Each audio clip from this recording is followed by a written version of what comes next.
मेरा नाम माहिरा है। प्यार से मुझे सब माही कहते थे।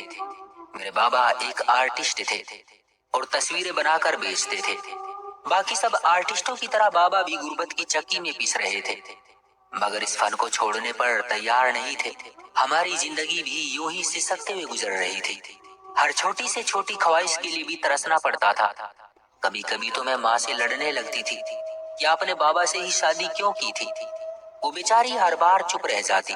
उन्हें भी क्या पता था कि आर्टिस्टों के पास सिर्फ नाम और शोहरत होती है, लेकिन खाने के लिए रोटी नहीं होती। हम 3 बहन भाई थे और मैं सबसे छोटी थी। बचपन से जवानी तक एक जैसे हालात देखे थे, इसलिए जब बड़ी बहन की शादी हुई तो एकदम से जैसे घर के हालात ही बदल गए। घर में पैसे आने लगे। मुझे उम्मीद थी कि अब तो मेरी शादी भी किसी अच्छी जगह हो जाएगी, क्योंकि दीदी की शादी एक बहुत ही अमीर इंसान से हुई थी। लेकिन मेरे सर पर आसमान फट पड़ा जब मेरे बाबा ने मेरा रिश्ता एक बीमार इंसान के साथ तय कर दिया। मेरे बहुत शोर और हंगामा मचाया। मैंने बाबा के पांव तक पकड़ लिए, मगर मेरी किसी ने एक न सुनी और बाबा ने मेरी शादी करके मुझे विदा कर दिया। हालांकि मैं पढ़ी लिखी और खूबसूरत थी, मुझे अच्छे से अच्छा रिश्ता मिल सकता था, मगर न जाने क्यों एक बीमार इंसान ही बाबा ने मेरे लिए क्यों चुना। जरूर कोई बड़ा फायदा था उनका। मेरी विदाई पर बजाय दहेज लेने के मेरे ससुराल वालों ने मेरे घर को सामान से भर दिया। न जाने किस किस्म के लोग थे, शायद वो बहुत ही अमीर थे और मेरे बाबा को खरीद लिया था ताकि मैं उनके बीमार बेटे से शादी कर लूं। मैं भी क्या करती, चुप करके अपनी किस्मत को स्वीकार कर लिया और अपने बीमार पति को भी स्वीकार कर लिया। मैं कर भी क्या सकती थी। आहिस्ता आहिस्ता मैं ससुराल वालों के माहौल को समझने लगी। मेरी शादी को अभी इतना समय नहीं हुआ था, इसलिए ससुराल वालों के तौर तरीके अभी मुझे कुछ समझ नहीं आ रहे थे। मेरे पति समेत सबके मिजाज इतने अजीब थे कि मुझे लगता था कि मैं किसी गलत जगह आ गई हूँ। मैं बहुत सीधी सादी सी लड़की थी, इसलिए ससुराल वालों का अंदाज और चालाकियां मेरी समझ से बाहर थी। मेरी सास सुबह सुबह मुझसे सारे घर के काम करवा लेती और जब मैं थकन से चूर हो जाती थी तो ससुर जी मुझे कुछ पैसे इनाम में दे देते थे। मेरी जेठानी मुझसे लड़ती थी और जेठ उसकी बजाय मेरा साथ देते थे। अगले ही दिन ससुर जी के मिजाज बिगड़े हुए थे और सास मेरे सदके वारी जा रही थी। जेठ मुझे बातें सुनाता और जेठानी मेरी हिमायत करती। मेरा पति तो ना 3 में था और ना 13 में। ये सब कुछ मेरी उलझन को बढ़ा रहा था। ऐसा लगता था जैसे किसी भूल भुलैया में आ गई हूँ मैं। मेरे ससुराल वाले मिडिल क्लास थे, इतने अमीर भी नहीं थे, मगर फिर भी उनके ठाट बाट देखने वाले होते थे। मेरी सास के 2 ही बेटे थे और सिर्फ मेरा जेठ कमाता था। मेरा पति तो बीमार था और सारा दिन बिस्तर पर पड़ा रहता था, लेकिन उसके बावजूद भी उसकी जेब नोटों से भरी रहती थी। शादी के शुरू शुरू के दिनों में तो पता नहीं चला, मगर बाद में मैंने नोटिस किया तो पता चला कि मेरे पति के पास एक नीले रंग का दुपट्टा है जिसे वो हर वक्त अपने गले में लटकाए रखता है।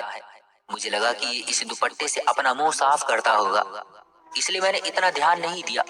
मगर एक दिन जब वो सुबह को सोकर उठा तो उसके दुपट्टे के नीचे से पैसे निकले। मैं तो हैरान ही रह गई, इसके पास पैसे कहाँ से आए। अपने पति से पूछा तो वो कुछ ना बोला। मैं यही समझी कि उसे घर में से किसी ने पैसे दिए होंगे।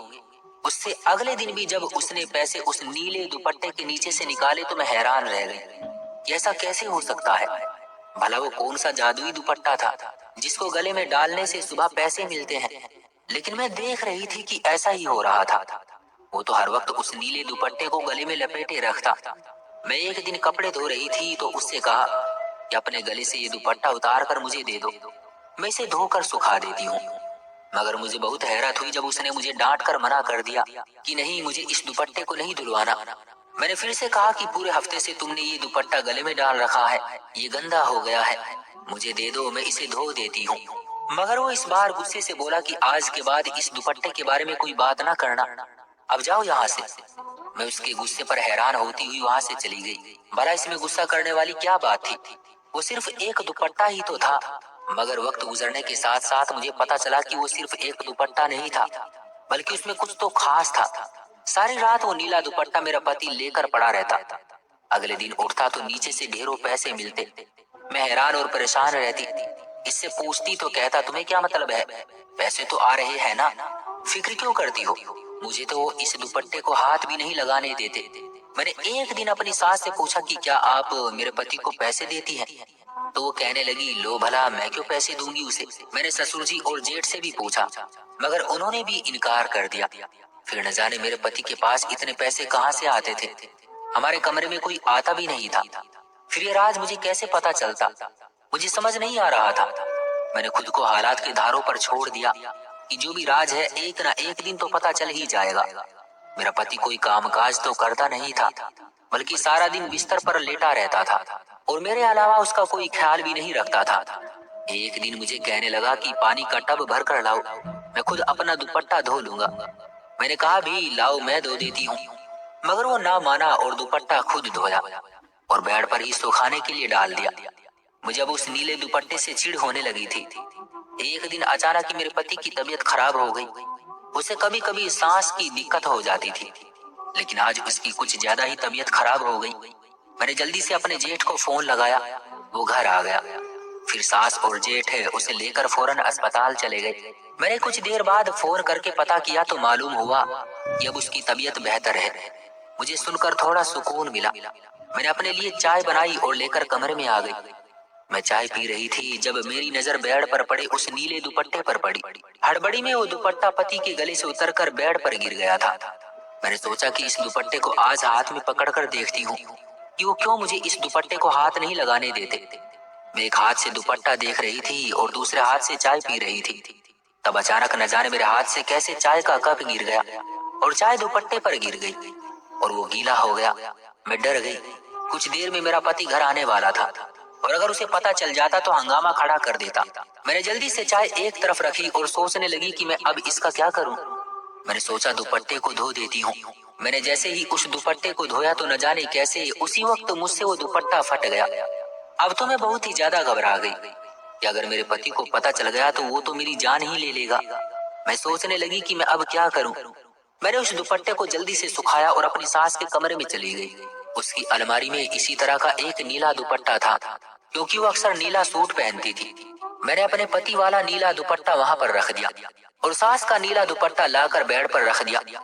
कुछ देर बाद मेरी सास और जेठ वापस आ गए। मेरे पूछने पर कहने लगे सब ठीक है, फिक्र करने की कोई जरूरत नहीं। न जाने क्यों मेरा पति सांस की बीमारी का शिकार हो गया था। मैंने उसकी रिपोर्ट देखनी चाहिए तो मेरी सास कहने लगी कि वो तो हम अस्पताल में ही बुलाए। मैं डर रही थी कि कहीं मेरे पति को असली और नकली दुपट्टे में फर्क मालूम ना हो जाए, मगर उसने ऐसी कोई बात नहीं की। अब मुझे इंतजार था कि देखो दुपट्टा तो मैंने बदल दिया, अब पैसे मिलते हैं या नहीं। अगले दिन जब वो सोकर उठा तो फिर से उसके दुपट्टे के नीचे से पैसे पड़े मिले। मुझे तो जोर का झटका लगा। बात जादुई दुपट्टे की नहीं थी, बल्कि कुछ और थी और ये राज भी बहुत जल्द खुल गया। एक रात मुझे नींद नहीं आ रही थी जब अचानक मुझे एक खड़का सा महसूस हुआ। यूं लगा जैसे कोई कमरे में आया है। मैंने थोड़ी सी आंखें खोलकर देखा तो अपनी जेठानी को रात के इस समय कमरे में देखकर मैं चौंक गई। उसके हाथ में कुछ पैसे और स्प्रे थी। पैसे उसने उस नीले दुपट्टे के नीचे रख दिए और वो स्प्रे उस दुपट्टे पर छिड़क कर कमरे से बाहर चली गई। मैं बहुत ज्यादा हैरान थी और उठकर बैठ गई। जेठानी ने पैसे रखे, चलो ये बात तो कुछ हद तक ठीक है, मगर उसने दुपट्टे पर क्या छिड़का। मैंने आगे को होकर उस दुपट्टे को सूंघा तो उस दुपट्टे से खुशबू आ रही थी। शायद वो कोई परफ्यूम छिड़क कर गई थी। उसका ये सब काम मेरी समझ में नहीं आ रहा था। मेरे पति को भी नहीं पता होता था कि उसके पास पैसे कहाँ से आते हैं। वो मुझे यही कहता था कि इस दुपट्टे का जादू है, इसलिए वो उसको खुद से दूर नहीं करना चाहता था। मेरी जेठानी जरूर कोई चाल चल रही थी। मैंने अगले दिन जानबूझकर पूछा, भाभी क्या आप पैसे देती हैं मेरे पति को। वो कहने लगी, लो भला मैं क्यों दूंगी उसे पैसे। वो तो साफ मुकर गई।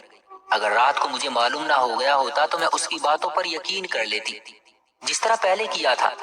अगली रात मैं ना सोई और जागती रही। मेरी जेठानी फिर कमरे में आई, पैसे रख गई और उस दुपट्टे पर स्प्रे कर गई।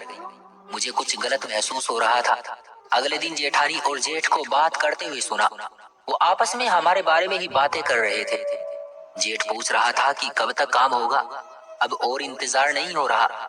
जेठानी कहने लगी, सब्र करो, अभी उनकी शादी को साल ही कितने हुए हैं, ये ना हो जल्दी जल्दी में हमारा खेल खराब हो जाए। अगर कुछ भी हो गया तो शक हम पर ही जाएगा। जेठ पूछने लगा, तुमने दवाइयां बदल दी थी क्या उसकी। जेठानी गुस्से से कहने लगी, क्या खाक दवाइयां बदलती, पहले मैं उसको दवाइयां देती थी तो बदल देती थी, अब उसकी पत्नी आ गई है, वो पढ़ी लिखी है, खुद दवाइयाँ खरीद कर लाती है और अपने पति को देती है। अब बस आखिरी उम्मीद वो नीला दुपट्टा ही है। प्रार्थना करो कभी उस दुपट्टे को खुद से अलग न करे। मैं उनकी बातें समझ तो नहीं पाई, मगर इतना अंदाजा जरूर हो गया कि वो जरूर कुछ गलत करने का इरादा कर रहे हैं। लेकिन वो भाई भाभी थे मेरे पति के, ऐसा कैसे कर सकते थे? मैं सोचने लगी ऐसा करने में भला उनका क्या मकसद हो सकता है, क्योंकि दौलत जायदाद तो इतनी थी ही नहीं उन लोगों की। मैंने अगले दिन फिर चुपके से दुपट्टा बदल दिया ताकि मेरा पति हंगामा ना करे, और वो स्प्रे वाला दुपट्टा लेबोरेटरी में टेस्ट के लिए भिजवा दिया।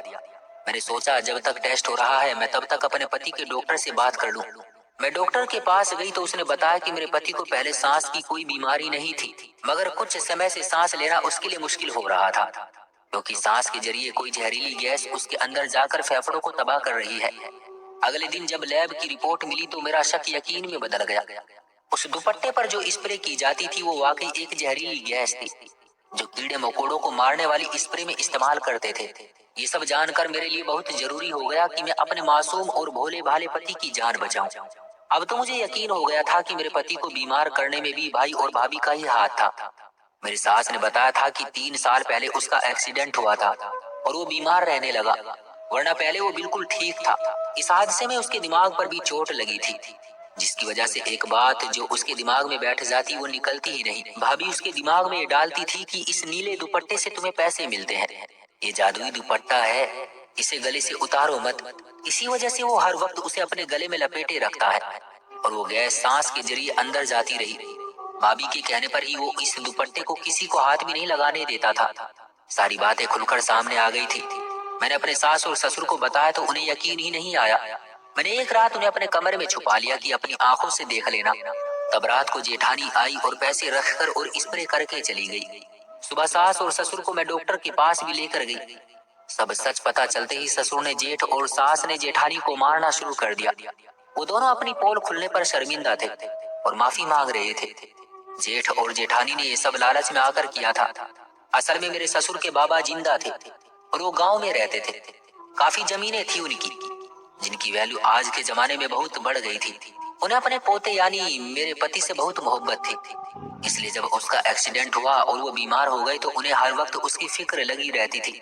इसलिए उन्होंने कुछ जमीन बेचकर मेरे घर वालों को दे दी थी, जिसके बदले बाबा ने मेरी शादी उनके बीमार पोते से कर दी थी। फिर वो ये सोचने लगे कि वो कोई काम तो करने के काबिल है नहीं, कल को उसके बच्चे और उसे कौन संभालेगा। इसलिए उन्होंने अपनी सारी जमीनें मेरे पति के नाम करने का फैसला कर लिया।